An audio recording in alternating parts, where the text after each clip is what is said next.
Welcome to the Persuasive Mindset, your podcast guide to mastering the art of persuasion by exploring its role across diverse fields through in-depth conversations with experts. I am your host, Dr. Serena Mate-Delondro. Today, we have the pleasure of speaking with Charlene Cong, the founder and CEO of FinFit and a holder of the Chartered Financial Analyst certification. In this episode, Cong shares how she transitioned from working in finance journalism and asset management to building FinFit based in Zurich, where she empowers everyday expat and young professionals with practical financial education. She describes her signature Vision Investment Academy program and why she believes that we should all treat financial health with the same discipline as physical fitness in order to ensure long-term gains.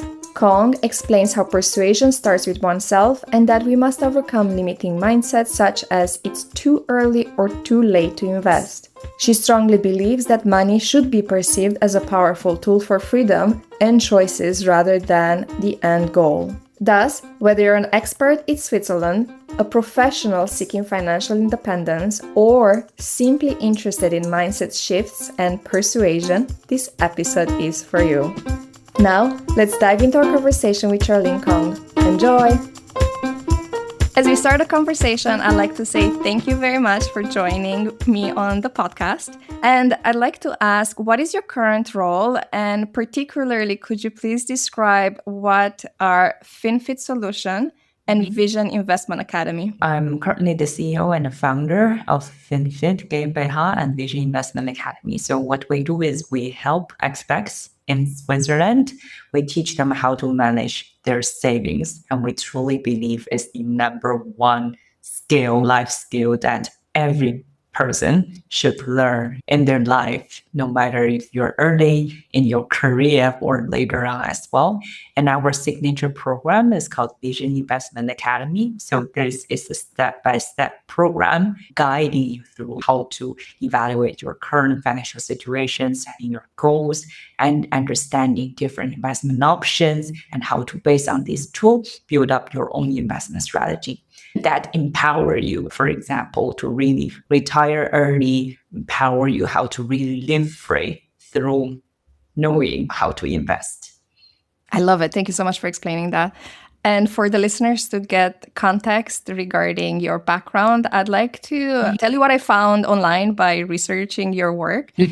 So based on my research, I discovered that you initially studied and worked within the field of communication, particularly with a focus on finance. And then you chose to study towards and obtain a very hard certification called the Chartered Financial Analyst certification. And then you transitioned to work as an asset manager at JP Morgan. And then you're now doing this current work that you just described.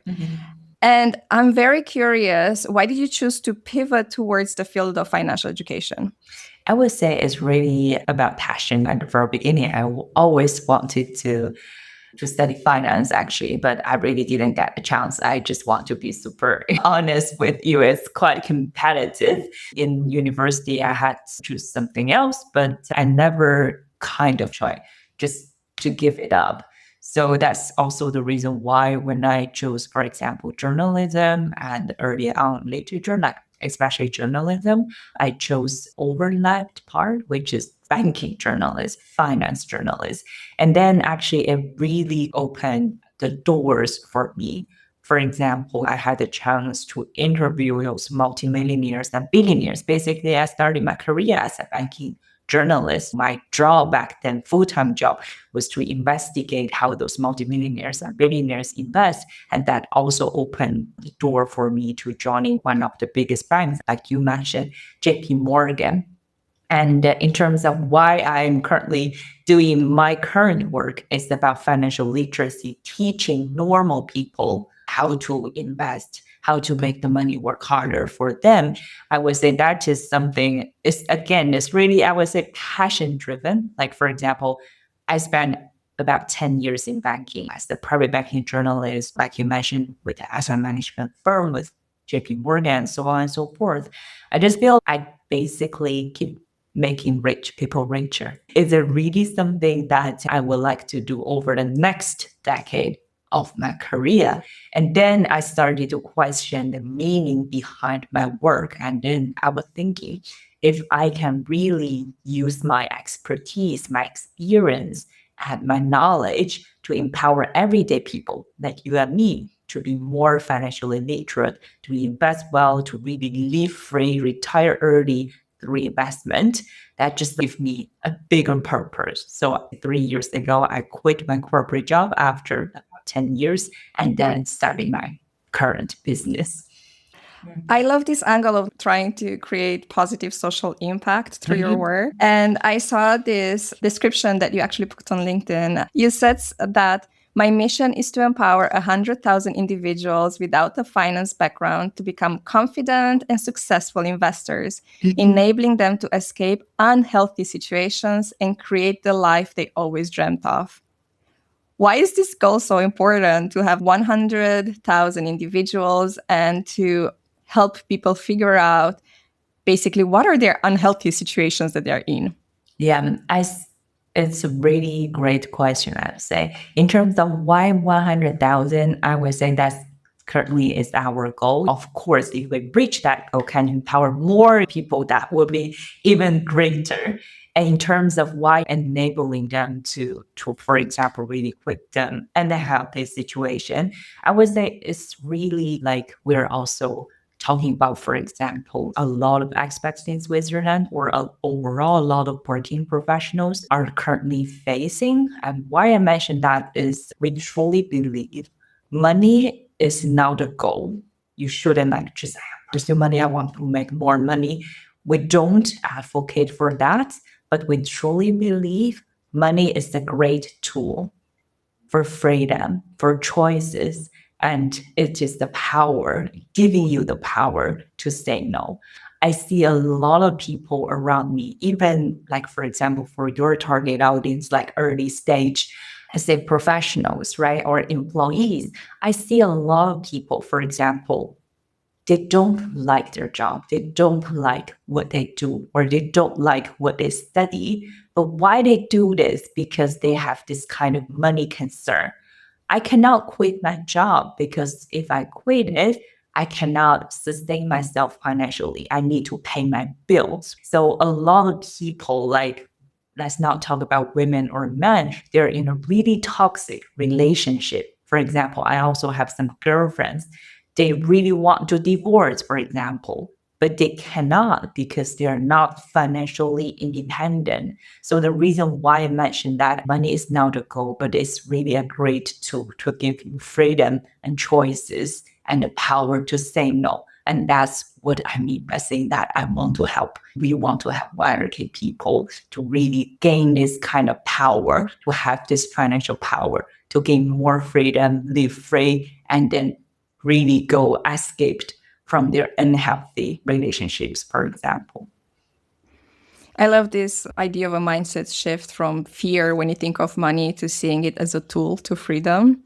Yeah. And I want us to talk about mindset shifts a little bit later in the conversation. And before that, I kind of want to unpack a little bit what you said, which is that you work with young professionals to gain this financial freedom so that they can say no, for example, to bad situations and prosper.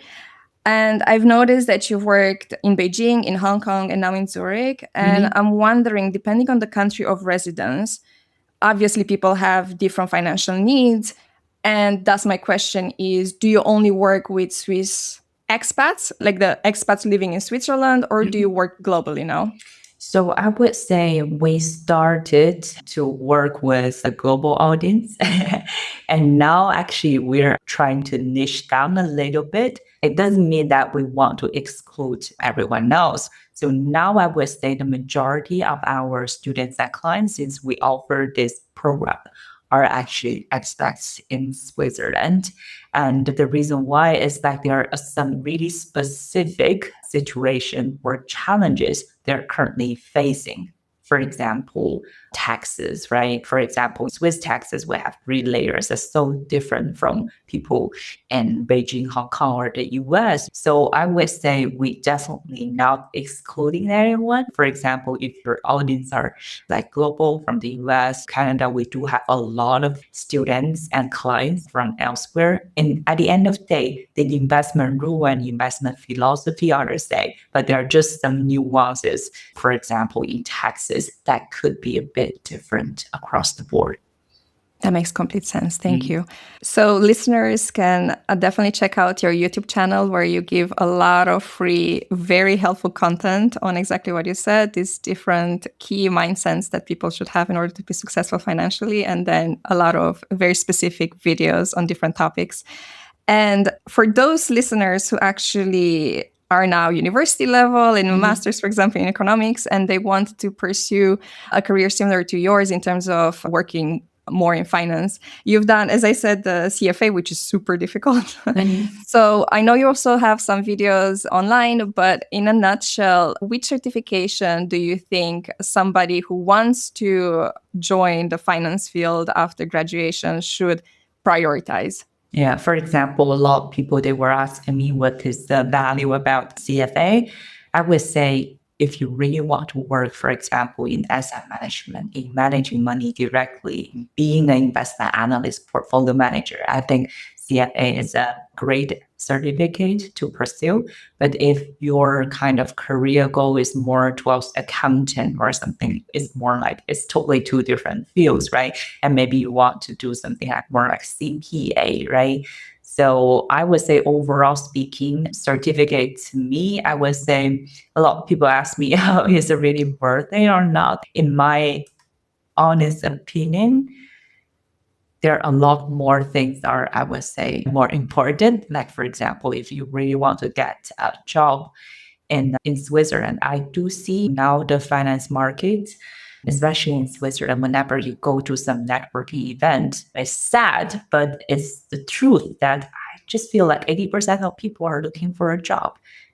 And then the job market is not what we experienced, like, for example, 10 years ago. And I see a lot of people with a PhD in finance or in economics and CFA, CPA, FRM, CAA, and they're looking for jobs like for 1, 2, 3 years already. So what I wanted to say here is that, for example, training our soft skills like communication skills, networking, really get the right decision maker to talk to them. They are in today's market, I believe, are way more important than just one certificate, no matter it's CFA, CPA, or anything else. And speaking of bettering ourselves, you said that you also managed to teach yourself how to invest from the small amount of 500 USD, I think. And you started that early on, basically at the end of your university. And if we look back at your trajectory, what are some key lessons and mindset shifts that you think you've adopted as a result of experience such as like market downturns, when people panic and they pull out? What should people do when there are troubles around us? Yeah, you mentioned, Serena, that yes, I started to invest when I was early 20s. I think already more than 10 years ago. It's my final year in university. I would say overall speaking, I would say it's definitely the best financial decision I've ever made for the entire life, I would say. And in terms of mindset, like the key lessons that I learned, I would say a few things. One thing is that is really start early. Now, when I have some students or some clients, they reach out to me and say, oh, Charlene, I'm in my 20s. I don't have a lot of money to invest. To be really honest, I'm super, super proud of them. And then I would tell them, I'm super proud of you, because a lot of students and clients, they come to me in their late 50, even 60. I even interviewed someone, in their 50s, 60s. And then they told me that basically, they really wish they started this journey early. enough, but they didn't. I'm not saying it's too late if you are in your 50, 60, but you have definitely such a great edge compared with all of your peers. If you really start to understand finance and investment at the early stage and just do it, you may know about my own story that I basically quit my corporate job in my early 30s after building up a 7-figure investment portfolio, like over $1 million. If I wait until I'm 25 to start a journey, or wait until I'm 29, I'm probably still working for my job and then complain about my clients and the boss every single day now. Wouldn't have this kind of freedom now. So the first key lesson I would say, really start early, even though you only have 100, 500, even 50. And then the second thing I would like to say about the key lessons is that really to stay in the game. And a lot of people ask you to time the market go down and what to buy low, sell high, and don't listen to them. What we usually say in the market is time in the market is a lot more important than time in the market. For example, you may have remembered like during COVID-19, the market jumped like 30% just in 1 or 2 weeks. If you ask me, am I scared? And of course, I was also scared, but you really need to know that is the point that really tests your mindset to stay in the game. And immediately after a few weeks, the market bounce back. And if you really stay in the course and invest in more even during that period, you just gain so much more. I feel like it makes me think of building muscle. It's like it's painful, but just stick with it. Yeah, I love this example, Verena. And another mindset that I've heard you say is, and I'm again paraphrasing you, I think, you don't work for money, you make money work for you. What do you mean by this? Yeah, that's actually a great line from a book called Rich Dad Poor Dad. So a lot of people, I think, no matter younger employees or especially when you grow a bit older, I think this kind of old mindset in our head is we need to work hard because we need to earn money and we need to pay bill. Like what we call is like active working or actively working for money to pay your bills, for example. And then how to let the money work for you is basically through investment. For example, a lot of successful investors or normal people, they understand how to invest. And then basically they just invest the money, put it in their investment account.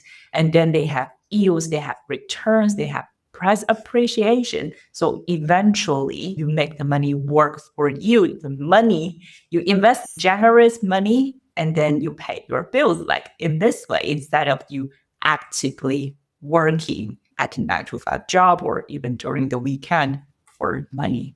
I feel like money makes a lot of people feel overwhelmed and extremely scared, particularly when you equate it with investing, because one might think once you invest, the probability of losing it is quite high. How do you deal with situations where you work with a customer, a young professional who is so scared to take that first step because they're so scared to actually lose it because they work so hard? Okay. I think it's really absolutely normal. I think for my clients, I do understand the number one reason why a lot of people, they don't start investing, or the number one reason why a lot of people, they only invest, for example, 500 or 1%, 10% of their total savings is because they are so scared of losing money. So there are a few points that I wanted to comment on. The first thing is we really need to know that actually the number one risk is not you're investing. It's like you're not investing. And if you see the current, for example, global inflation, I believe no matter if you're an expat in Switzerland, you're like global citizen. I believe a lot of our listeners are also, you don't just live in one country. So if you use global inflation, it's like over the past few years, 4, 5, even 6% per year. That means if you just put your money into a savings account every single year, 6% gone. This is the risk, right? And then what I wanted to say is that yes, investing always involves risk. But the second point I want to make is about risk management. So, for example, a lot of people online, they just randomly buy some stocks or ETFs. They do not really understand how to manage the risks. So this is super, I would say, super scary. That's also why, for example, in our program, we have a whole module in terms of how to optimize your portfolio and how to do risk management. I think if you just tell people, okay, return 10%, 20% without telling them how to manage risks, it's definitely not suggested. So there are a lot of risk management tools. There are also mindset behind risk management that as the investor, you should definitely understand. And then the third thing that I want to mention is about a long-term mindset. So a lot of people, they ask me, okay, Charlene, now, we have wars, we have uncertainties across the board, right? We have Ukraine, Russia, we're still in the Middle East now. Currently, we cannot even fly. A lot of flights, they stopped. So what I want to say here is that these kind of moments and crisis or wars generate you a lot of great opportunities in terms of investing. But the thing you need to know is the investment strategy. You have an investment strategy that fits your life. Then during this time, you can even invest more. It's just like COVID.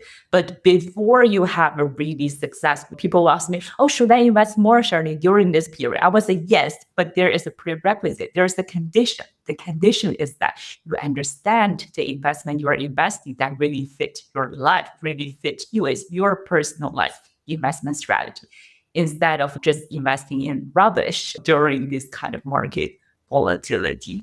So never just talk about returns without risk. We need to understand how to manage risk, but we also need to understand this investment strategy is definitely the investment strategy that fits you. It sounds like such a complicated topic because you need to know psychology, politics, economics to do what you do. And I'm curious, for the person who decides to work with you, what would be like a template schedule? Like how many times would they meet with you and how does that work overall? We have one signature program. It is a self-paced course, basically. Like you just mentioned, Serena, actually, a lot of people thought, okay, I need to understand the full picture of economics, finance, risk management. I need to understand the politics. No, actually, no. You don't have to really use, I would say a lot of the information and knowledge online are just noise.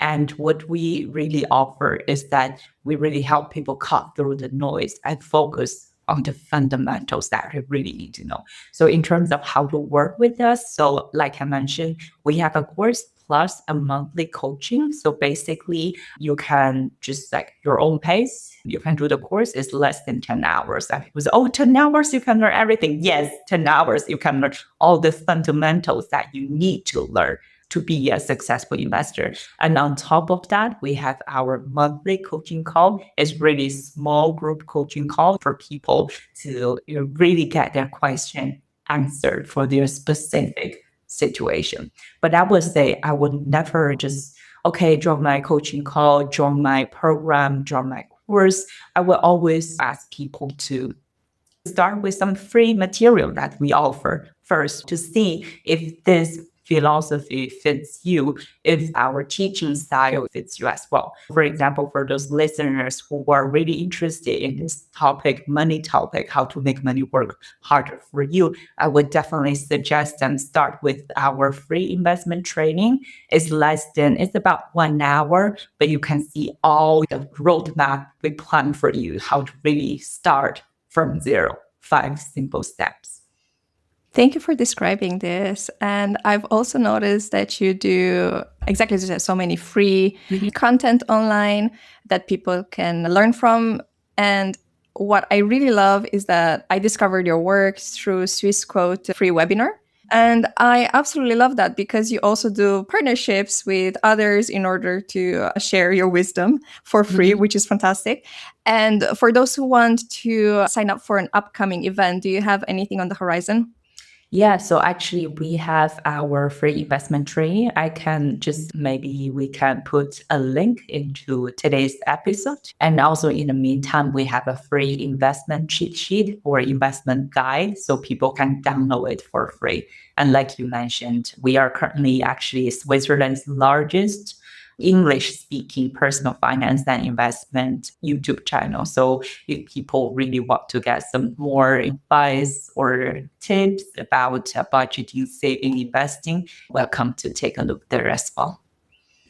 I'd want to pivot now, particularly into this topic of the craft of teaching, because I interview a lot of educators in different fields. And I also saw in one of your videos, you mentioned that when you teach, your key idea is to make sure that you have clear frameworks and that you offer your audience and listener a step-by-step system, and that you don't give random investment advice. So I'm just curious, based on your experience of years of teaching, what is the advice on how to teach effectively? Yeah, that's a great question. I think that's also something that I keep asking myself. If I learn something from scratch, I want to learn something from a person, what I would appreciate. And that's exactly what I would say. You just mentioned that a step by step framework. Like, for example, using our Vision Investment Academy as an example, right? So a lot of people online, they just tell you, okay, Serena, buy this, buy S&P 500, buy global equity ETF, or buy SMI, buy Apple stocks, buy cryptocurrency. But people do not really understand what is your specific needs, right? For example, the 35-year-old man who wants to buy a property in Zurich in 5 to 7 years versus a 55-year-old lady who wants to retire in 10 years versus a 22-year-old young woman who want to work hard and then retire early. Should you tell them just invest in S&P 500, just invest in this my strategy, just invest in the same thing? No, not at all. So we really need to understand what is your goal before you invest.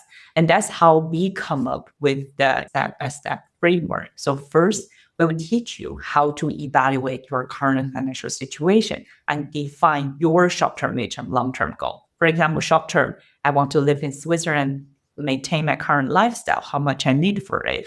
Mid-term, I want to build my own business, side business in 7 years, for example. And long-term, I want to retire early instead of just keep working for my employer or even for my business. So this could be your short-term, mid-term, long-term goal. And then the second step we teach is to really understand, have a holistic view of different investment options.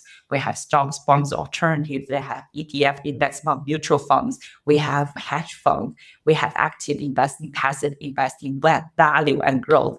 We don't want to overwhelm people, but the key thing is that we really want to have a holistic view in terms of different investment options.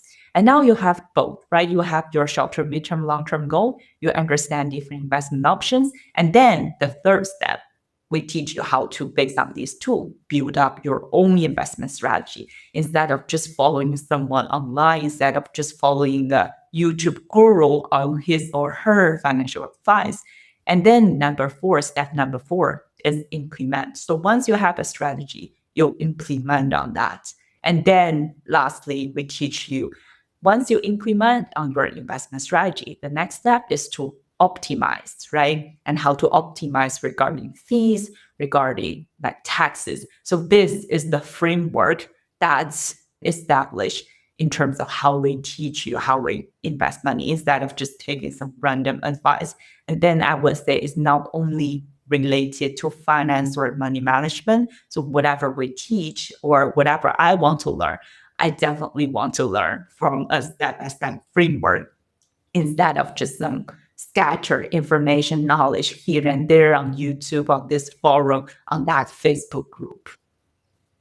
Based on your experience, what do you think is the key to simplifying complex knowledge so that people can understand it? The key is talking to your audience and understand their challenges and understand their wordings or language. For example, in investment, we talk about risk management. We talk about this figure, that number. But when you talk to people like without any finance background, they will not come up with a word called risk management. Instead, they will say how to not lose money in the stock market, something like that. So I would say really understand from your audience perspective and talk with them, understanding their key challenges, and then refine your work by talking with them. That's how we solve this kind of problems. That makes sense. Thank you. And because my work focuses a lot on persuasion, I'd like us to take a moment to discuss this topic, and particularly to start with, what is your definition of persuasion? I would say it's a big topic, to be very honest. I think for us, persuasion, number one, is to persuade yourself to have the right mindset. Like a lot of people, like in terms of the wrong mindset in our views or in our opinions, are I'm just too early to invest. You need to persuade yourself it is not true. It's just a myth. It's not true. And then the second one is I'm too late. It's too late for me to start. What is the right age, right? People come to me in their late 50s or 60s. Oh, Charlene, it's too late for me. And people in their 20s or 30s, I need to wait until I have at least 10K, 20K, 100K. It's too early for me. No. I would say in terms of persuasion, it's like you really persuade yourself to have the right mindset. It just, I would say the number one thing. It's all about mindset. And you also talk about consistency mindset. I listened to another interview you did a while ago, and you were talking about the FinFit philosophy and the fact you're also a fitness instructor. And you make an analogy that financial health is linked to fitness. Would you mind elaborating on this? Because I think it's such an important mindset shift for people. Yeah, I really love your question. So it's actually rooted in our company name. We call FinFit GmbH, basically fitness in finance, right? So whenever we talk about fitness, people thought, okay, it's about physical fitness, about you building muscle, but it's way beyond that. So we definitely believe we need to be both physically and financially fit. So that's basically our backstory as well. And then these two things in terms of mindset are definitely correlated to each other so much. Like, for example, in terms of mindset, you cannot build six-pack abs in 1 week. You cannot be rich just overnight from nothing.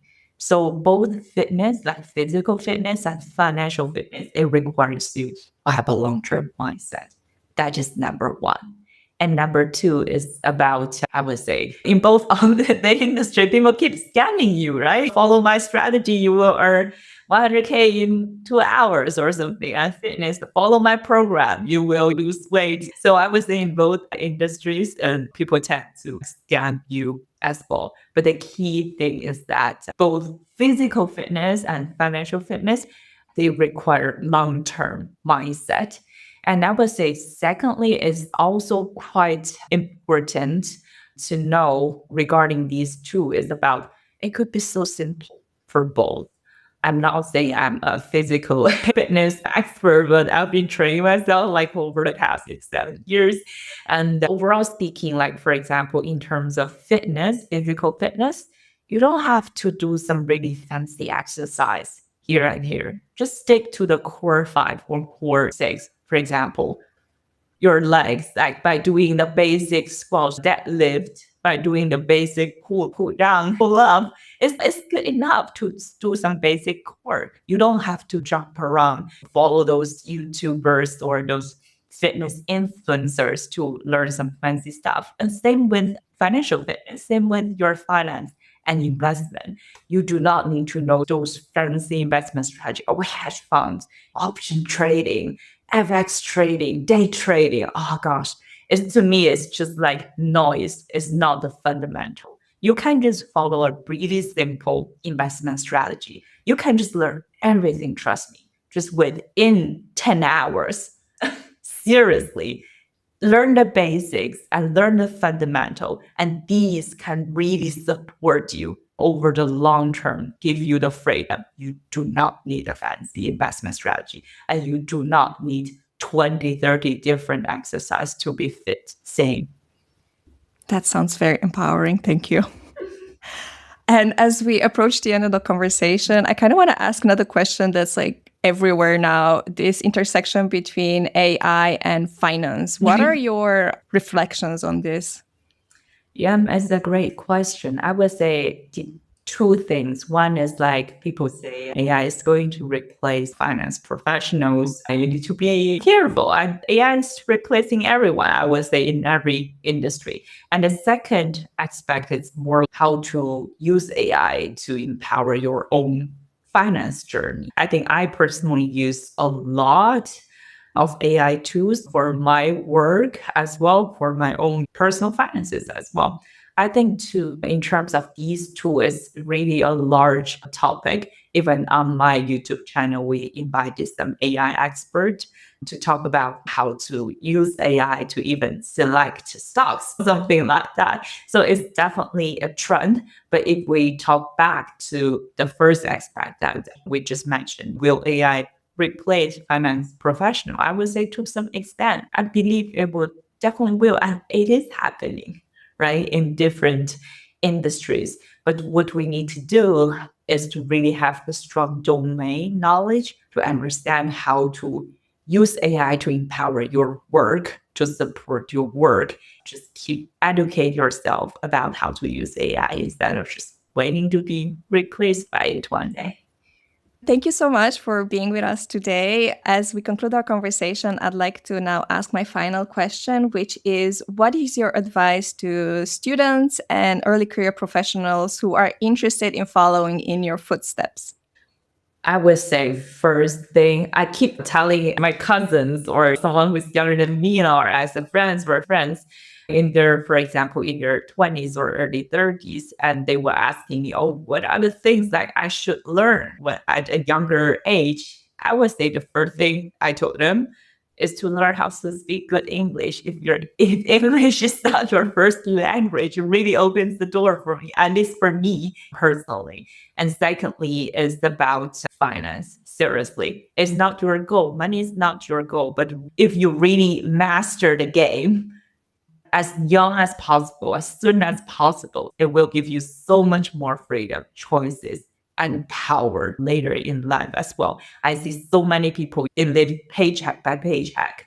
They can't leave their job. They can't leave their husband or wife because they're not financially independent. So that's the second thing. And the third thing I would say for young people, train yourself. You cannot change how you look face-wise, but you can change how you look body-wise. Have a good fitness routine. I think, especially in today's world, I hate to say that, but if you look better, I would say, into this world, you definitely have a better chance. It shouldn't be like that. We shouldn't judge people from appearance, but it's just like a hidden thing that people still into this world judge you from appearance. And it's also good for your health. It's win-win. I would say the three things. I would definitely advise young people to start, especially at a younger age. Thank you so much for these words of wisdom, and I wish you continued success and much health. Thank you so much, Serena. I really love what you do and keep it up as well. And that concludes our conversation for today. If you enjoyed this discussion, please be sure to subscribe, leave a comment, and share this episode with others who might benefit from it. Until next time, be well!